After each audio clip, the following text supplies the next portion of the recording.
Hey, what is up guys, it's Robin here from Arbin Hardware. In today's video we're gonna take a look at AOC's brand new monitor. It's called 24G2.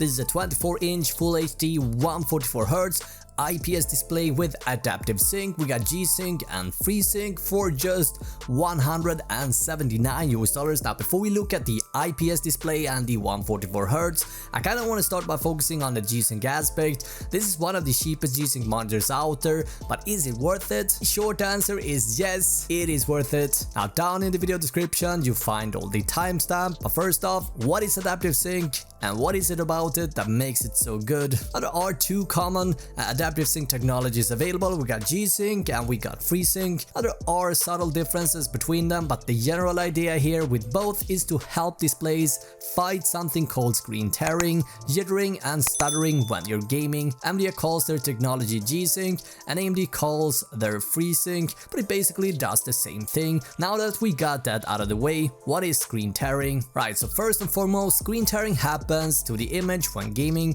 and it's something that can be quite distracting and therefore something that we want to avoid. It happens when the game's frame rate, the rate at which image frames are displayed, is not matching the monitor's refresh rate, the frequency at which a display image is refreshed. Tearing is the result of the graphics card outputting images at faster rate than the monitor, and so what adaptive sync and G-Sync does is that it matches the display refresh rate to the graphics card render rate, and so you see images when they're rendered, and this also helps lowering the input lag. Now to make this even more complicated, there are three types of G-Sync technologies available. We got regular G-Sync, we got G-Sync Ultimate, and we got something called G-Sync Compatible. Now the former two uses NVIDIA's proprietary processor and also includes options for variable overdrive, which predicts when the next frame will come and adjust the monitor's overdrive to fight ghosting artifacts. Now G-Sync Ultimate is a little bit more complex than FreeSync and requires a specific chip to handle everything,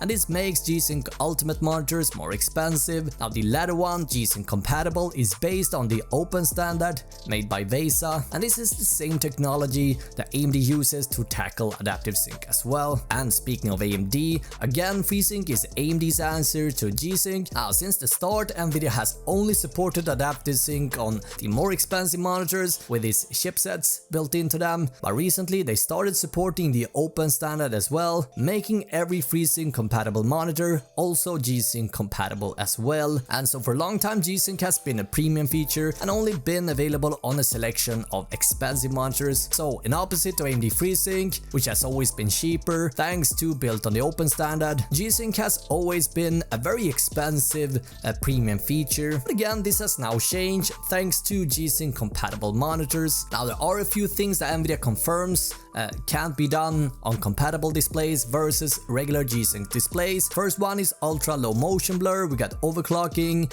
and variable overdrive. Now that we have a better understanding what G-Sync compatible is and what it means, now to help us out a bit, NVIDIA has a list of compatible displays on their website. A monitor not listed on NVIDIA's website for supporting G-Sync compatible could mean several things. It hasn't been tested, or number two, it could just mean that it performs so poorly that it's not really a viable option. As far as I know, this monitor is still not listed, and so when I got this monitor I was very curious to find out and see how well it worked, and to my surprise it turns out that adaptive sync with NVIDIA cards works brilliantly. And I've been playing lots of Battlefield 5 in Conquest and Red Dead Redemption both online and in storyline without any sort of troubles. And speaking of troubles, there are a handful of known weird phenomena that could happen when adaptive sync isn't working very well. The most common ones are screen flickering, we got blinking or pulsing in brightness or other types of jitter, and cases where the adaptive sync isn't working at all. But again, throughout my 2 weeks of testing,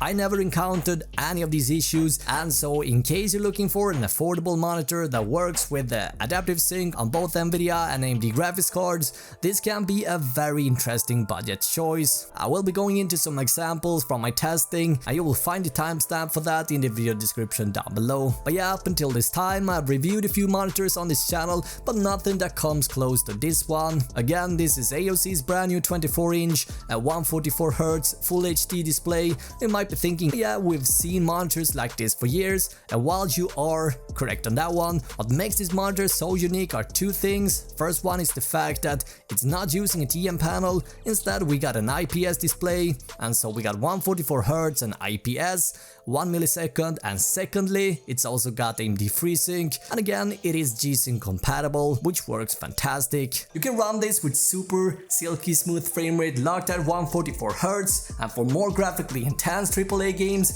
such as Metro and Assassin's Creed Odyssey for example, you can activate Adaptive Sync and enjoy a tear-free gameplay with deep and vivid colors, and all of this for a price tag of 170 British pounds or around $200. At any time during the video, feel free to check out the links to this monitor in the description. There is a great deal of information in there, but without any further ado, this is AOC 24G2. This is one of the first 24-inch 1080p 144Hz IPS displays that doesn't cost a fortune. You can pick this up for around $200, and that's a fantastic price tag for a monitor with these specs. Sure, we've seen plenty of 144Hz monitors before, but these are usually TN or VA panels rather than IPS that this one uses. IPS is known for being the holy grail when it comes to panel types, simply because it typically got the best viewing angles and the best colors. That all said, IPS isn't completely free of problems. Screen lag is a very known issue with these type of panels, but AOC is promising 1 millisecond response time here,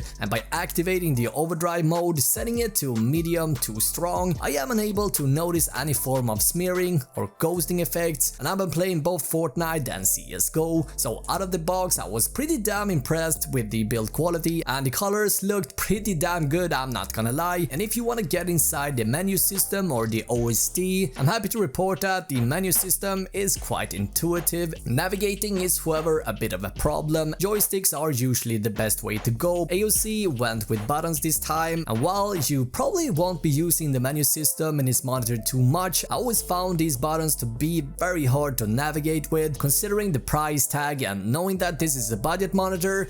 Seeing buttons like this are pretty expected. Anyway, as I said, the OSD system is pretty well thought out, and you find everything you would expect here, including an on-screen crosshair, we got an overdrive mode, and a bunch of picture profiles as well. We're gonna look into this in a bit more details in a second. But yeah, after doing some fiddling with the settings, you can get this screen to look fantastic. Now, in terms of color reproduction, this screen is excellent, rated at 108% Adobe RGB and 126% sRGB. The bezels on the side and on the top are very thin, and there's just a minimal sheen on the bottom. The monitor allows for height adjust, we got tilting up and down, we got 90-degree pivoting if you want to use this vertically, but you can also take off the stand and VESA mount it in case you want to put it on a wall for example, or you want to put it on an arm. And the build quality is definitely above this price tag, and although both the frame and the stand is made of plastic, everything still feels high quality, and I was quite surprised with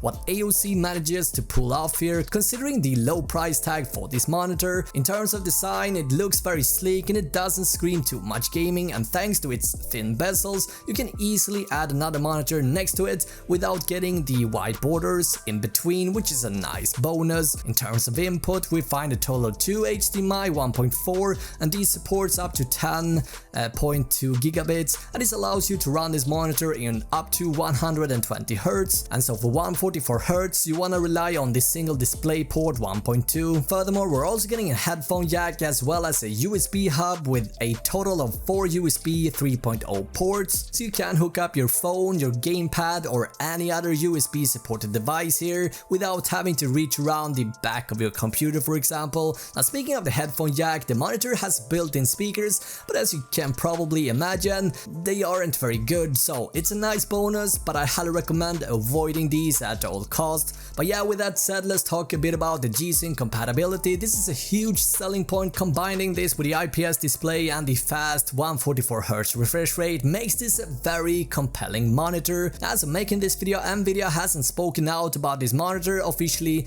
getting specified for compatibility with G-Sync, but yeah, activating G-Sync is still an option, and what this means is that since Nvidia hasn't officially given this monitor a certification, the G-Sync experience may be pretty bad as well. Therefore, I was very curious of giving this a try, and after spending a few hours with G-Sync activated on the GTX 1660 Ti, I'm happy to admit that it works brilliantly. There is no pulsing, blinking, or any other weird hiccups that are known issues when G-Sync isn't working very well. Now, since the screen hasn't been officially certified by Nvidia, I was quite worried, but yeah, I'm happy to report, guys, that G-Sync works great on this one, right out of the box. In fact, everything is set up and you're ready to go. I was running both Battlefield 5 and Red Dead Redemption 2 with frame rate around 60 to 80 FPS, and this is where adaptive sync really shines the most. And in games where there is less strain on the hardware, it becomes pretty pointless to run adaptive sync, because at frame rates above 120 FPS, for example, you're already getting so many frames that screen tearing won't be a noticeable phenomenon any longer. In terms of settings inside the OSD menu, there are a bunch of profiles to choose from, and I believe that most people will definitely be satisfied with all the small tweaks that you can make in here. For example, inside the game setting, we can trigger the game mode. We got something called shadow control that can light up objects that otherwise would be hard to see. We got game color, we got low blue mode, and we got overdrive, of course. I believe that this is by default turned off. I decided to put this on strong. Now, normally setting the overdrive to strong can create a lot of inverted ghosting effects, but this is not the case with this monitor. And by setting this to strong, I noticed little to no ghosting when playing CSGO and Fortnite. But yeah, scrolling around in the OSD, I also find an HDR setting under the gaming menu, even though this monitor isn't HDR certified. Now, interestingly enough, activating HDR didn't do too much with colors and contrast, and what it did was it made the edges a whole lot sharper. Definitely too sharp in my opinion, so I decided to leave that off. But yeah, I do recommend playing around with each profile until you find something that works best for you. I decided to leave pretty much everything set to standard, with brightness turned down to 90% or about 60 or 70% or so. Felt pretty good to me. In terms of Backlight Bleed, this is something that is important for any monitor. Now, thankfully, there is quite frankly not too much bleed on this particular screen. If I look very carefully, I am able to spot a bit of brightness bleed through the bottom right side. This is with brightness set to 90%, so almost 250 nits, I believe. It should also be said that this isn't something that you're typically going to notice unless you're playing a movie, for example, where you're getting black borders, or you're playing a game where there is a lot of dark elements, for example. Edge bleed like this is usually noticeable in those situations, so yeah, that's something to have in mind. At least in the end, for what it costs, this is usually expected. Facing the monitor straight, the bleed was very minor, I would say, and so I'm going to give this particular screen my thumbs up. Now, to try and summarize the experience, what's cool with this screen is first and foremost its price tag and its specs. Considering what you're getting, it is really not that expensive. It's a 1080p monitor or 1920 by 1080 pixels. We got IPS 144Hz and adaptive sync through AMD FreeSync and Nvidia G-Sync, and so if you're looking for a very cheap gaming monitor that ticks all those boxes, this is the answer for you. Now, unlike most entry-level monitors, this one excels in pretty much all areas. You got a full-fledged stand that does height and even pivoting, which is very rare at this price tag. We have fantastic and popping colors, and so you can even use this for photo editing and similar.